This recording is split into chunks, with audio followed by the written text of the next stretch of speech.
Thank you so much for joining us for CBN NewsWatch. I'm Ephraim Graham. Ahead today, inflation rising even higher. Now the Federal Reserve has to try to slow it down. And those rising prices are leading to falling poll numbers for President Joe Biden.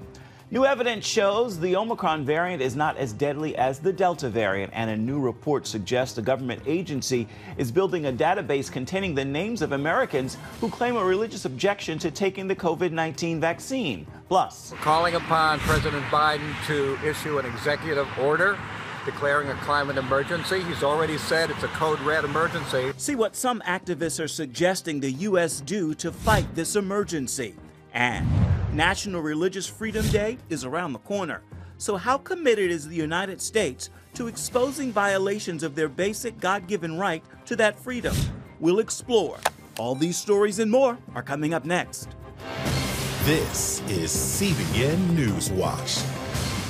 And we begin this half hour with the latest inflation report showing the consumer price index at nearly a 40-year high, with supply chain crises still ongoing along the heavy government spending. The Federal Reserve is working to try to bring those rising prices down. It has to walk a tightrope by raising rates to rein in inflation without sending the economy into a recession. Caitlin Burke is on the story. We know that high inflation exacts a toll, particularly for those less able to meet the higher costs of essentials like food, housing, and transportation. Some of the biggest increases over the last year include gasoline up nearly 60%, followed by used vehicles and foods like meats, fish, and eggs. When I went into the store yesterday, normally like a pound of ground chicken is usually about $3.99. Yesterday, it was $7.99. Jerome Powell, seeking a second term as Federal Reserve Chairman, says the Fed is committed to a strong labor market, which can't happen without price stability. In a way, high inflation is a severe threat to the achievement of maximum employment and to achieving a long expansion that can give us that. Powell announced the Fed intends to raise interest rates during 2022 in an effort to control inflation. Economist Joel Griffith says while this is a necessary step, there are other factors that need to be addressed. We've had over this past year and a half, governments suppressing supply. Think about all the COVID restrictions. And at the same time, you've had the Federal Reserve printing a lot of money. You've had the federal government spending a lot of those resources, and that's driven up demand. And that is the perfect recipe for rising prices.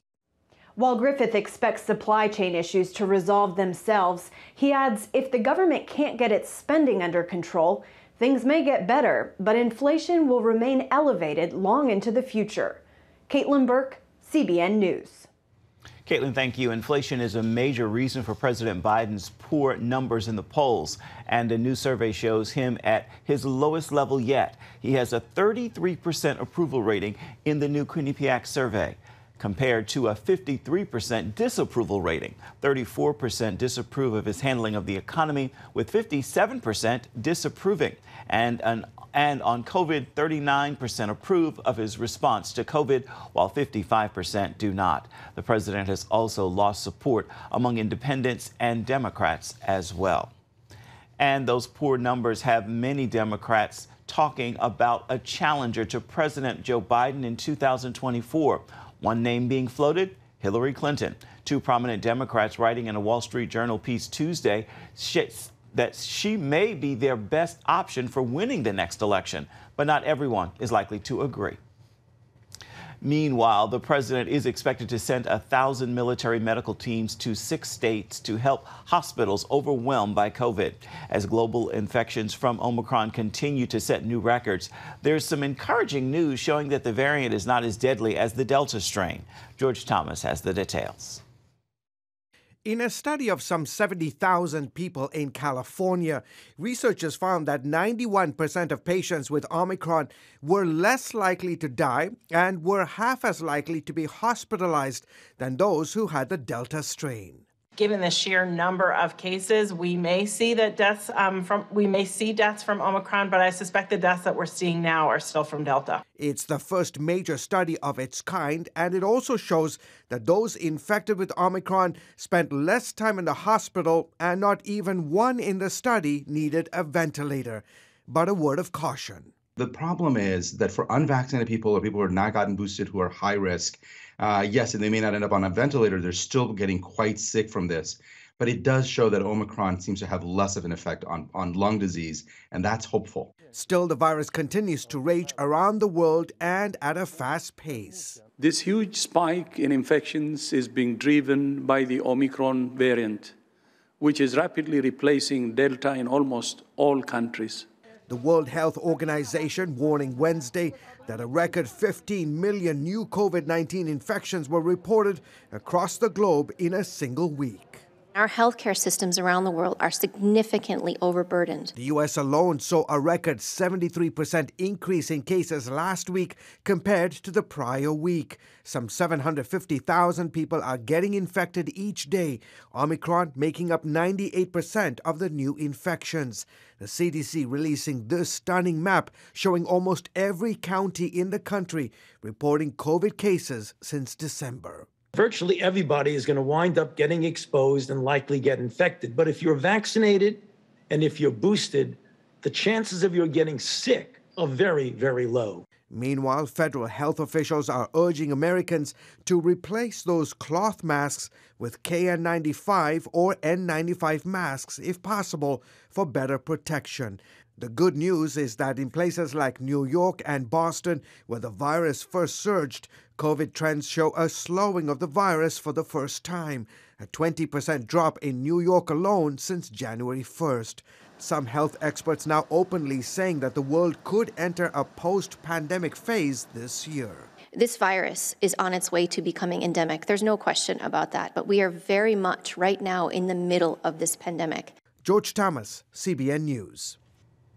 A small, obscure federal agency issued a public notice Tuesday about a new policy that could mean the U.S. government is preparing to assemble a database containing the names of Americans who claim a religious objection to taking the COVID-19 vaccine. The Daily Signal, a news publication of the Heritage Foundation, reports the notice came from the Pretrial Service Agency for the District of Columbia.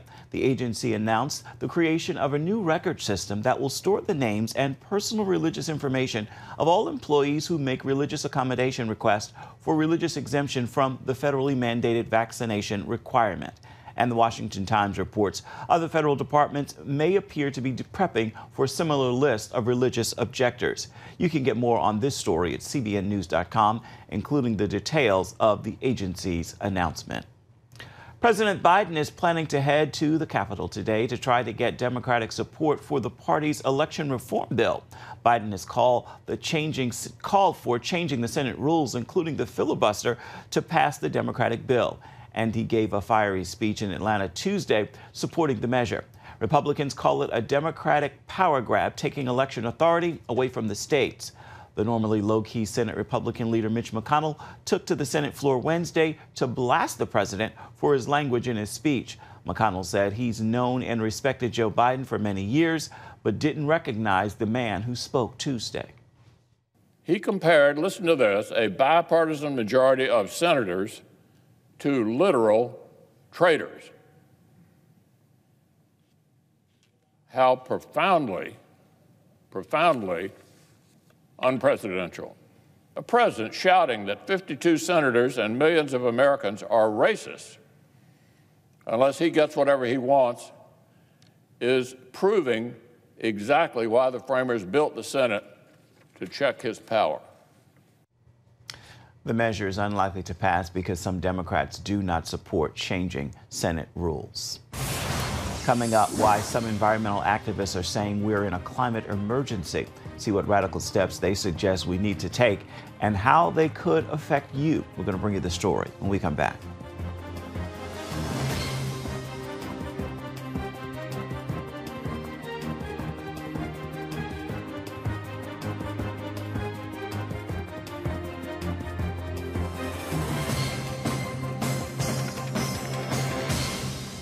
Already said it's a code red emergency. Dozens of nations have already declared a climate emergency, including the entire European Union. And now, after accusing climate skeptics of inventing a conspiracy theory about climate lockdowns, there has been increasing talk of instituting climate lockdowns.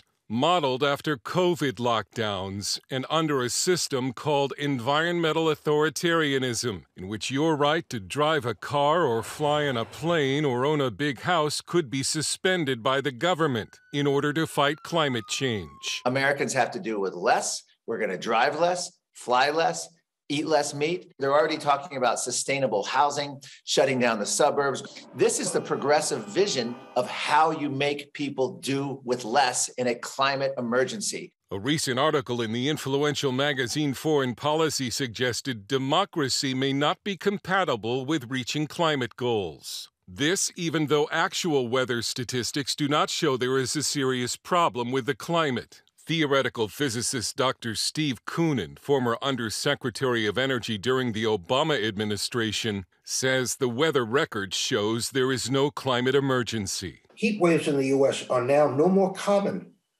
than they were in 1900. No global trends in drought or in floods.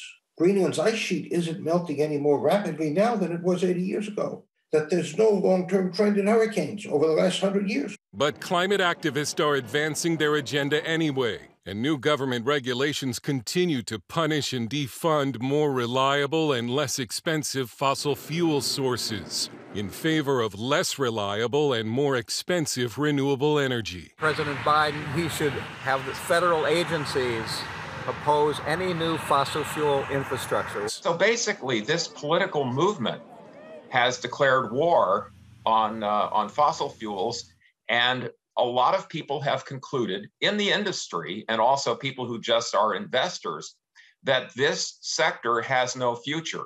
Rising energy prices this winter could be only the beginning. A recent study in the journal Nature found that meeting reduced carbon emission targets will cost more than $2 trillion annually. That's more than $5,000 per American per year, with cost by the end of this century totaling $1 quadrillion. Dale Hurd, CBN News.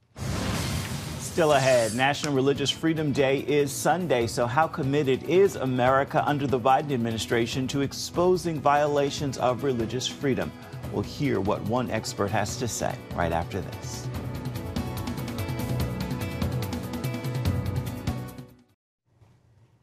This Sunday, January 16th, is National Religious Freedom Day. So how committed is the United States to exposing violations of the basic God-given rights and then responding? Appearing on this week's Global Lane, former Muslim Hedia Miramati insists the Biden administration is hindering, not helping persecuted Christians and religious freedom around the world. What do you see as being the biggest obstacle to religious freedom from this administration? First of all, thank you for having me, and thank you. It's an honor to be here. International religious freedom has taken prominence in our country and in our foreign policy since we established the Office of International Religious Freedom back in 1998. So it's enjoyed bipartisan support, but has basically come to prominence more or less so in certain administrations. So it is the signaling to the rest of the world that we place a very high significance on religious freedom and religious liberty, not only of Christians, but also of other faith groups. And most importantly, under the previous administration, our greatest proponent of religious freedom was Secretary Pompeo, who put forth his Christian identity front and center and gained international notoriety and attention and respect from world leaders for letting the world know that United States would stand up for persecuted Christians and people that were being persecuted based on their faith wherever in the world they existed, whatever faith they practiced. Unfortunately, in this administration, and the office head of religious freedom has signaled this, that this administration was going to balance foreign policy interests and balance human rights with religious freedom. So it wasn't going to take the prominence that it did under the previous administration. And as a consequence, Christians and other people persecuted for their faith are going to suffer. Well, and we know about that in Nigeria and Afghanistan. Yes. In Afghanistan, we know a lot of secret power promoting democratic values, first and foremost, religious freedom and the protection of religious liberty, then all the other countries around us, and especially those that are more aggressive, end up taking up policies without fear of reprisal from the United States. So in that article that I wrote, I also pointed out the problem with Azerbaijan and Turkey being aggressors against Armenia.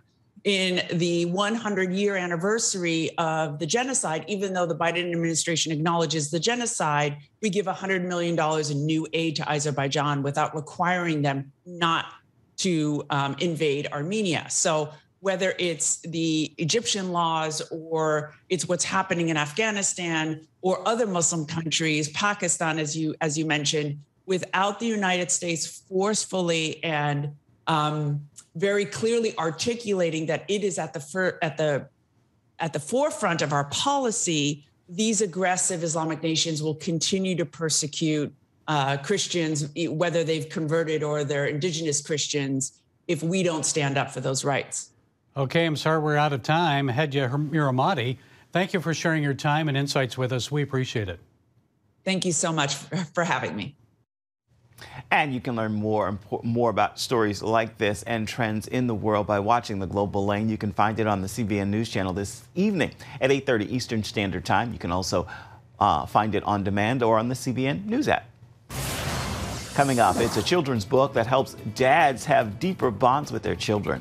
Find out more about the new book and its author when we come back. Stay with us. Harold Kronk, the award-winning director of the franchise series God's Not Dead, has penned his first children's book, The Beard Ballad. The book shares a positive message to help fathers have a deeper connection with their children. The story is about a father and a son who grow their bond as their beards grow long together. Phil Robertson of the hit show Duck Dynasty did the foreword for the book and even shared the story with some children. It was a blurry-eyed, blustery, frigid fall day. I could not have imagined what was headed in my way. My dad, in his tie, all ready for work, had entered the kitchen with a bit of a smirk. It was then that I noticed his jaw and his chin were covered in stubble, which he rubbed with a grin. And you can get a copy of The Beard Ballad wherever books are sold.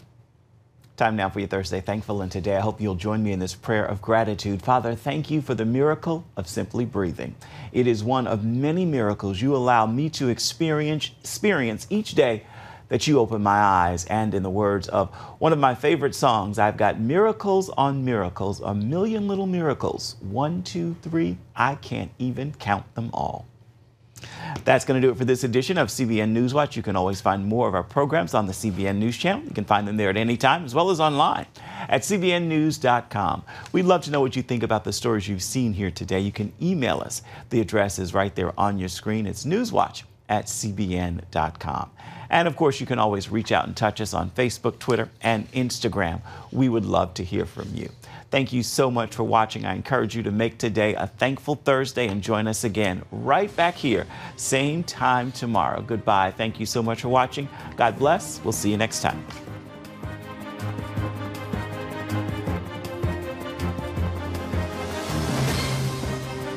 The CBN News app. One place for all of your news. Breaking news alerts. Watch CBN News Channel live. CBN News. Because truth matters. Get the CBN News app today.